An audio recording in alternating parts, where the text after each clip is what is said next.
Namaskaram all of you. In this video, I'm going to be sharing my online IIM Amritsar interview experience. This was a unique experience, one of a kind, because I was sitting exactly on this desk and giving the interview as opposed to going to a particular venue and giving the interview face to face in online mode. So that was a completely different experience, and this was a completely unique and a different experience. So let's get started. Let's see what kind of questions had come. The interview panelists were two people, all right, and one of them was male, the other one was female. For the sake of this video, let's term them as P1 and P2, where P1 is male, P2 is female.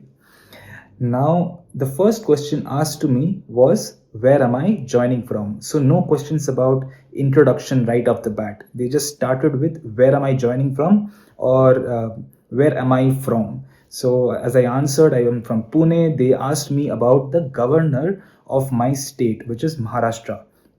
I knew the governor, so it is C.P. Radhakrishnan. If you did not know, note it down. And the next question was, who is the chief minister of my state? I knew that as well, which he's Shri Devendra Fadnavis, and the deputy chief ministers are Eknath Shinde and Ajit Pawar. So this is something that you should know as well, because that was asked to me. The next question was, all right, where did I graduate from and when did I pass out? So as I answered them, I named my college. I graduated from Bennett University located in Greater Noida, and I passed out in 2023. So as I gave the answer, they asked me a very interesting question regarding my career, which is, I'm an engineer. So why MBA? Why business? I answered to them in this manner. I've written a transcript down in this side, so I'll be telling you the exact thing that I answered. I said that in my second year, I became extremely interested in business. It was then that I started my first venture, which was a tech platform to bring startups, incubators, investors under one platform. This continued till the end of graduation. Post graduation, I launched my second venture, which was a marketing agency. We ran this agency for about 13 months, in which we served more than 15 plus SMBs across India. Hence, I look forward to growing further in the field of business and management only. So that was my answer, which they sort of liked. The next question which they asked me was that what was the role in my startup, which I guess they did not get from my previous answer. I told them that, as I said, that I was the founder of the startup in both startups. So they asked me about what was the major roles that I had in the startup, what was my day-to-day functioning, and what did it look like. So I talked to them about all my KRAs every day and monthly tasks and goals that we used to set. Apart from that, the next question which they came forward to was that apart from my startup, was there anything else that I did during college? Or was I just a person who was interested in startups and just focused on building their business? Did I do something else during college? So I talked about how I was the captain of the table tennis team during my college as well as school, and I represented my college and school as the captain and won many awards for the team as well as for myself. So I gave that answer. Apart from that, I also was the president of the entrepreneurship cell, which was in my college. And also I, at one point, was the tech head of Association of Computer Machinery Club, which in Bennett University. That's called the ACM Club. It's a tech club through which I had organized multiple tech events inside college as well as pan-India tech events. So I gave all this answer that I had participated in multiple things during college as well, which they were happy with. The next question asked to me was about, so I know about marketing, you worked in marketing, so what are the 7 P's of marketing? This was a fairly easy question, fairly easy answer. I had prepared for it. The 7 P's are product, price, place, promotion, people, process, and physical evidence.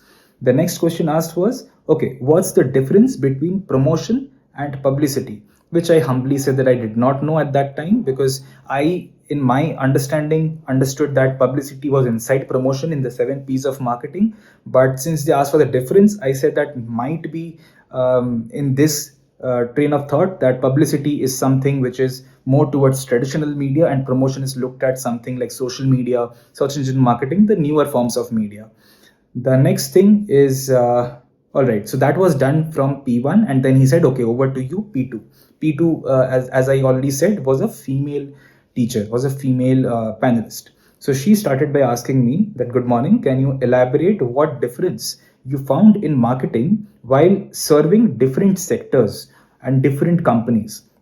So she was trying to hint at understanding from me what was the exact experience I had with different sorts of companies. So I gave her different experiences that I had with interior design clients, university clients, e-commerce clients, etc., which she was okay with.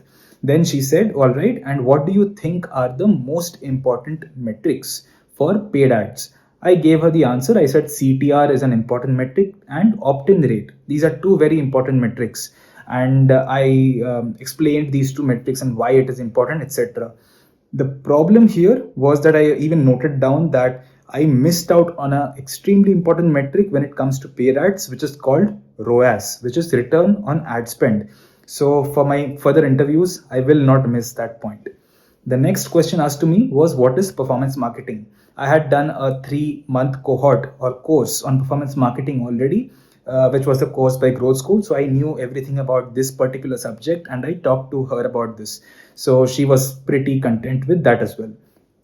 And finally, she said, okay, name 3 recent business news. So I talked about, first, MSMEs and startups had increased the loan cover, loan guarantee in the budget from about 10 crore to 20 crore for startups, and for MSMEs it was 5 to 10 crores. This is about the budget, which if you've not prepared for, there's a video which you can go, and I'll link it over here. The second thing is rupees 10,000 crores was added to the fund of funds, which is private equity venture capital. So this was done by the government so that startup owners can have more money to invest into their startups, as well as investors can reduce their risk. So these are two things which happened as a benefit of 10,000 crores being added to the fund of funds. The third thing was Lenskart, which plans to go for an IPO at $10 billion at 2x the valuation which it is at current state. So these are 3 business news which I mentioned, and then after that they were pretty content with everything, and then they said, okay, thank you so much, you can leave.